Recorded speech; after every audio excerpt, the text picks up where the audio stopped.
Took them a while to actually take that game, which is very impressive. Again, like Leo and Trex mentioned about C9, the fact that they were able to somehow even force it all the way to that later stage despite getting absolutely obliterated in the early game team fights was very, very impressive. But still, there was a lot of promise with this lineup, obviously in the later stage of the game, but when those promises get fulfilled, when you lose all your base turrets already, when you lose 2 base turrets already, it just becomes way too late. And unfortunately for C9, CFU understand that they always have that advantage. With the base turrets taken down, they know that these waves are always going to be constantly slow pushing back towards Cloud9. They never need to actually make the desperate call to rush the Lord. They can just go back and forth with this new version of the Lord dance that we have come to know now with, you know, the changes onto the Lord damage.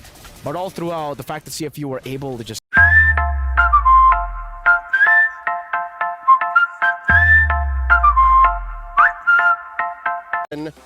Trex, you know a little bit more about C9 than I do, than the regular viewer. What's up with this Esmeralda? I mean, it's a comfort pick for Jewel. And to defend it as well, there are a lot of shields on the side of CFU. There's a few. I mean, a few shields, yeah. And some possibilities for more depending on who the Angela picks and everything. So, I mean, yes, it could be something that Cloud9's been workshopping on. It could be something to just give Jewel some comfort in that EXP lane. This is game 1 on a big stage. Jewel is the rookie of the team along with the Xayah. So maybe make sure they're comfortable, make sure she's comfortable, and focus on Panda, Ashley, and Nicolette. And off of CFU, this is definitely a do or die. It's dire. Again, just by the way the schedule works, and if they get swept here by C9, then that's a sure elimination. Group A has its 2 teams moving up, but for now, we focus on the early game. Moshi Bang versus Jewel, Esmeralda versus Terizla up top. It's Panda going up against Yui Fendi. And again, just as how it is, like the Roger just start bullying. Yeah, I mean, a lot of possibilities for the Roger. Wondering how this Tagami versus Nicolette is going to go down. Nicolette kind of debuting some of these assassin picks here. We know that Nicolette has had a large hero pool variety, has played some other positions before, but how is it going to be when you're playing with the big girls? On the big stage. Abby here, bursted down, 2/3 of her health. Nicolette, quick rotation through, back in the XP lane here. About a quarter of a minute until the turtle spawns. For those of you who don't know, Nicolette, also known as Apple, played a good couple of years as a mid laner. And I guess, you know, from all of those mechanics and all of the map control you have, I guess it was just natural for her to pick up. Oh, nice steal by Moshi. Beautiful steal by Moshi, honestly, very That was clean. a tip from the bush. That was a tip of that revenge strike. Just whoop. That's all it took. Into the bot lane, but both teams taking things slow. CFU knows what's on the line here. They know it's a deciding match for them. They need to at least secure a 1-1 here. Cloud9 also needs to kind of at least secure a 1-1 because they know what's ahead of them. Yep. Vega, the monsters of the group, essentially. And here comes Cloud9 looking for the possible dive here. Big penalty zone on 3 members of Cloud9, but the damage does respond. Yue able to get the Earthshaker. Jewel goes down first. Nicolette looking for a target, gets caught up against the wall. This is big damage. Tagami comes in, gets the kill. It's 2-0. Cloud9 down. Single-handedly off of Moshi Bang's monstrous penalty zone. She turns the tide and is my personal MVP in that first engagement, which turns into a massive turtle here. SEC replay, seeing again the aftermath of that penalty zone. I think they missed the most important part. It was just a second prior to this, but this is the aftermath. This is the result. It's going to be huge. They're going to have to find a way to work around that. They're going to have to keep eyes on Moshi Bang. We saw the Terizla in previous games. Moshi Bang is able to pull some big moves off, especially early game. I feel like that's when Moshi Bang really shows up sometimes. Again, benefit of the doubt for Cloud9 looking at it optimistically. This is a lineup that takes a while to get up. You have to wait for Ashley to find these odd angles for maybe Nicolette and Jewel to jump through. But looking at how CFU Serendipity are playing and how they have such a huge chip on their shoulders after what happened in the first series of the day, I don't think these ladies are going to make it easy. Like, they are going to have eyes on the back of their head saying, you know, what's in this bush? Where's the rotation coming in? While being aggressive. Look at this now, Yui Fendi. And Yui, like, Tagami just coming and helping out. Yeah, Tagami, just to make sure that there's no funny business from Cloud9 here. Now, I like what you said there. CFU, there's either two ways you take a big sweep like that, like losing like that. You either break down. It crushes you. It crushes you, or now you're angry, right? Now you're hungry, you know what's on the line, and you feed off that. And so far in game number 1, CFU is feeding off of it. Cloud9 needs to find the response. Turtle going to be up in 30 seconds. Jewel having a little bit of trouble against Moshi Bang in the boss side, and Tower goes down in the top side. That's a flicker forced out of Abby here, but I think that should be fine. You are looking at an Angela, relatively low necessity hero. Like, all she needs is her ult, and then she's in the fight, so she can keep herself safe there. Look at this deep cut by Moshi Bang. It's been a while. Like, we rarely see this interaction in the XP lane, right? Because Esmeralda is a non-meta hero. But look at this, a level gap between Moshi Bang and Jewel. And I can only imagine what the gold is like, right? Look at this, 2,000 ahead, CFU Serendipity. Yeah, and a lot of it's probably in the pocket of Moshi Bang. A lot of it, luckily, Nicolette and Tagami at least at an even leveling field. So it's a good thing for Cloud9 when it comes down to some of these neutral objectives. You do have the dashes, and look at the possible play onto Yui Fendi here. Ashley, Xayah both hiding out in the bush. They get the pin. Yui Fendi looking for the getaway. A lot of damage onto Panda with the speedy light wheel. Out comes the Heart Guard. More damage. Can they find Yui Fendi here? Nicolette trying to lock on, gets the kill. Yui Fendi goes down. It's a 1 kill, though, onto the gold lane for the Turtle. Was the trade worth it? I'd say it wasn't, but Cloud9 are just doing what they can, right? The fact that it being Yui Fendi makes it close to 50-50, makes it almost worth it, almost a wash. But I'd say CFU Serendipity are okay with that, just as long as they don't slip up and let these pick up massive objectives. Because look, their map is pristine. All turtles their way, not a single turret taken out. Looking at the item game here, yeah, can't confirm that's almost 1,000 between Moshi Bang and Jewel. But yeah, no, interestingly enough, Nicolette is above Tagami. Yeah, which, I mean, it's going to be huge. It's going to be important, even with the death. Holding only 100 gold lead, but still could turn it into more. Cloud9 need to now, I mean, this is their time. They're going to hit a spike at some point, probably around like 3rd turtle. They'll have a moment where maybe they can really do something. First Lord. But if CFU is able to really just give them the stiff arm here, it's going to be trouble. A little bit of damage onto Moshi Bang. Panda with the sidestep, able to get more shots onto Yui. But CFU are playing the macro game. They're taking towers. They don't care about fights. Yep, they're circling their prey as if they took the clouds themselves into the deep blue sea. The Sharks have taken another turret down bottom, and I appreciate what Jewel is trying to do here. Like, again, when the cat's away, the mouse plays, right? So when it's a free lane, you get that push in so that eventually the map opens up for Panda, which, by the way, we got to counter blessings. Panda hasn't died yet. As a C9 fan, as a fan of NA, as a growing and developing scene, again, this is the first time that an NA women's team has joined the MWI in its 3-year history. You kind of want to get what you can, right? Out of these small trades, out of this relatively silent part of the game, like entering the mid game, I think this helps Cloud9. I think just the fact that they're allowed to push a little, jockey for position, allow for Nicolette to take these buffs here and there, this helps Cloud9 maybe find their footing. Yeah, I mean, I think it's one of the reasons they went for that gold lane gank early on, even sacrificing the turtle for it, is give Panda a good game. Make sure Panda's a little bit ahead of Yui Fendi, possibly, because Panda could end up being the big saving grace. They're already kind of locked into a mid-late game condition at this point, taking those few early deaths. They got to look for something. They do have the heal with the floor, and there's some possibilities there. But CFU, all they got to do is just keep pushing, keep playing these off lanes, keep playing the pressure. Don't force fights, just play for objectives. And now there's the last turtle of the game, scored by Tagami, and there's a fight. A lot of damage on Xayah, able to get some heal back though.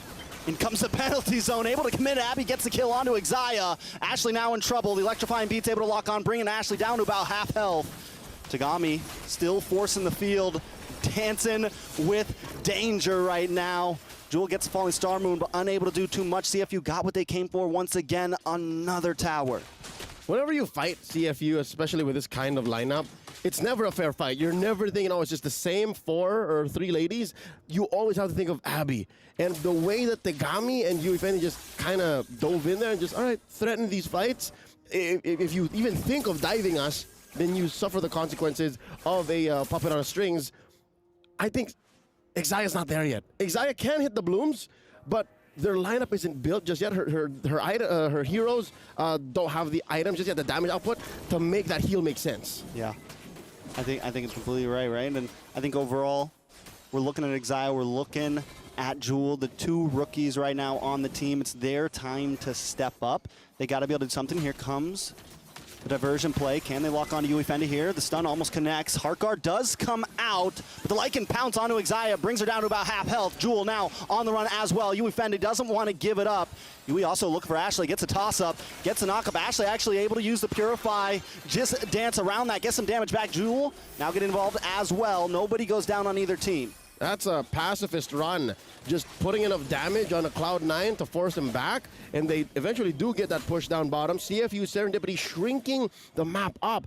I'm wondering, now that Xayah has moved over the Bloom to Panda, the Panda, does that mean it's go time? Does she have the items? Because it's going to be much, much difficult for her to get some farm in. They have to wait for these waves to crash in. And Nicolette versus Tagami in the top side. Nicolette having a little bit of trouble. Electrifying Beats comes out. Nicolette gonna go down. Tagami, the Shinigami, taking kills by the minute right now. It's 2-0-1 for her, and with that heart guard, Tagami can do whatever she wants. This is the perfect jungler that's slightly out of meta that fits this lineup well. You got an Angela on you?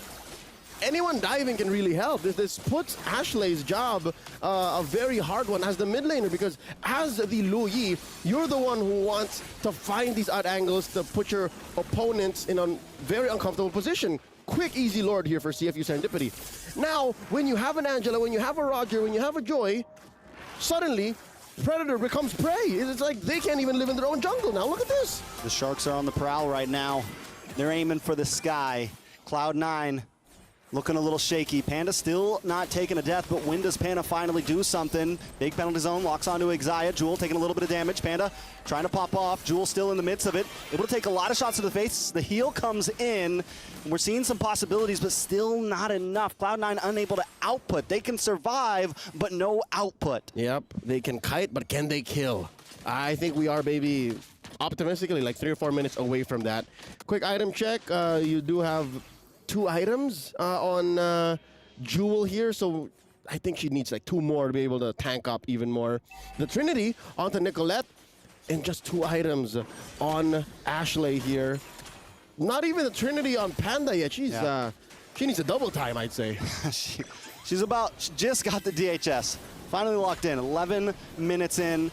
Does this mean Panda can finally start outputting? We are seeing Jewel start to be a bit tankier in that last fight, but still CFU, the way they've been playing with this macro game, taking towers, they don't care if they don't get a bunch of kills. It's 5-1 right now, and they're controlling the game. That's right. They're a sledgehammer. They don't have to see results immediately, but as soon as they see cracks, and boy, oh boy, 5-1, 5K head, if that's not a crack, I don't know what is. They'll just keep going, you know, just keep working at it slowly but surely to break down Cloud9 in game 1. But the fact that this is going much slower than we expected means C9 has a chance. C9 can actually just force fights like this. See, Moshi Bang put down to half health, and you see here Abby's even thinking about it, throwing it on Yui Fendi, not Moshi Bang. Maybe a pickoff, much like what Falcons Vega did to CFU Serendipity early on, game 2. Maybe that could be Cloud9's ticket out of here. Yeah, Cloud9 just kind of needs that big play, the big turnaround, and they've been buying time well.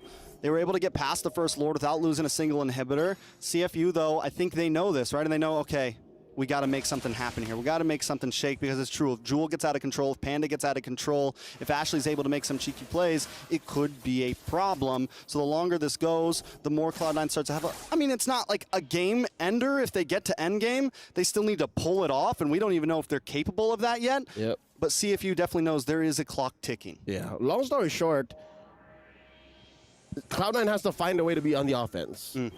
5-1 here in a very slow-paced matchup just shows that the team that's in control is definitely in control. If Cloud9 can find that odd angle from the back line, maybe take out, this could be it. Oh, nice feint. Yui checking in. If they can do that again while Yui isn't checking these bushes, that might be the start. We can talk about a comeback. We'll see. It's still 1-5 right now. Positions are being held by both teams. Cloud9's taking things slow. So it seems like they do have a bit of a game plan here, but CFU also not scared to let this drag out. They're not rushing anything at all. Possible heart guard onto Yui Fendi here. And look at the positioning from Abby, always just hanging out in the back, going for a purple buff right now. Never showing herself. Hanging out, never showing face at all until the heart guard comes through. They're gonna be able to take this Lord. Yep, she's making herself scarce, and that's what you do. The conceal here, coming in from Yui, they're wailing away. A lot of damage thrown out. Impressive. Okay, so there is some potential.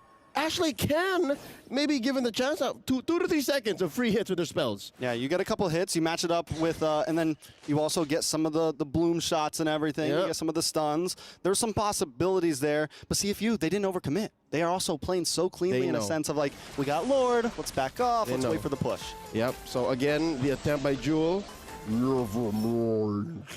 And again, Exaya, all she can do is just watch the map, right? Now that's her best practice right now. Much like Abby, but you flip the coin over. One is playing defense, one is playing offense. And Abby, this is, check it in. Gami checks in. That's a lot of damage on Nicolette. Nicolette forced to run. A couple more shots. The heal does come in for Cloud9, but the Lord finally gets the crash. And Cloud9's late to the party, late to their own house. The Lord is in. He's home. He's kicking down the door. Moshi Bang lines it up with a nice Earth Shaker. Nicolette finds Moshi Bang, though. Moshi Bang down. Jewel might be next on the chopping block. It's 1-for-1. Yui takes a lot of damage. Cloud9 trying to respond. Panda popping off with a speedy light wheel, able to get the shots off. But in comes Tagami, the Shinigami, reaping death. But Nicolette stops her in her tracks. It's chaos, it's disaster, and Cloud9 comes out happy. It's the first big clapback from the team from North America. Cloud9 trades 3 for 1. Here's the SEC replay. Could have sworn that there was a plan from CFU Serendipity to actually end it right then and there, but C9 played the rope-a-dope very well. You see how a lot of them are very low, and how Nicolette just skedaddled out of there. She could have gotten punished, but nay. She says, I'm going to try to play for a comeback, and eventually she gets her purple buff again. That ice crown, the ice crown. The winner crown. Winner crown, foo. Nicolette hit it in the middle of the battle, was able to sidestep, then get the kill. So good mechanics. Something we were wondering if Nicolette was going to have. Maybe she's getting some rust off herself. Maybe she's getting a little more comfortable on stage. Because remember, none of these girls have ever been at something this large before. Not like this. Not even back home have they been on a stage before. So this is a big step in the direction for Cloud9. Can they pull it off, though? Because CFU, man, they almost took that game off of Vega. They look tough right now. It's true. They called this the group of death, and that holds for almost everyone.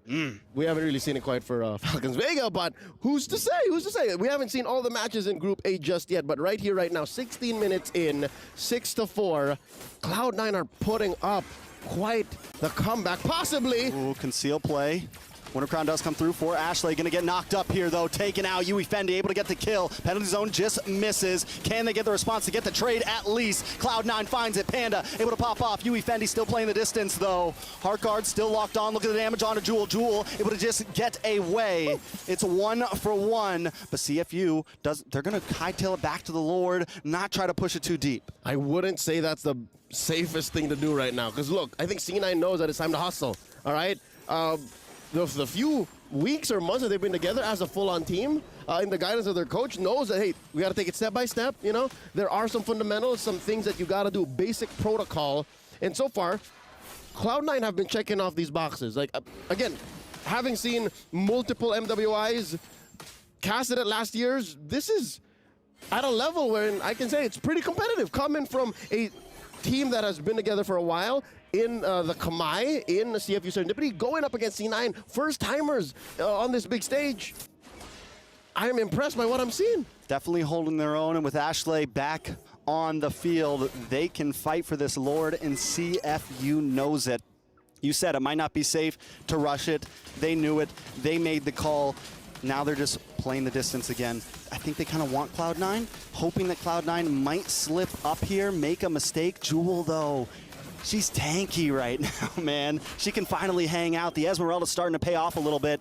Tagami dashing through. Ashley! Looking for the big damage on Ashley. Ashley trying to escape, not going to be able to. Tagami gets the kill, but look at Panda down on the boss side, trying to pop off onto somebody. Speedy light wheel comes out. Tagami gets the winner crown. Can they capitalize? Panda in a little bit of trouble. A lot of damage coming from Moshi Bang. It's still 2 for 1. Yui Fendi, though, in the wolf form, looking for the Lycan Pounce. Nicolette switches directions up against Yui here. Doesn't have the fracture, doesn't have the damage, but Panda locks onto Moshi Bang. It's chaos once again, and Moshi Bang goes down 2 for 2. Cloud9 still in the game, but look at Yui.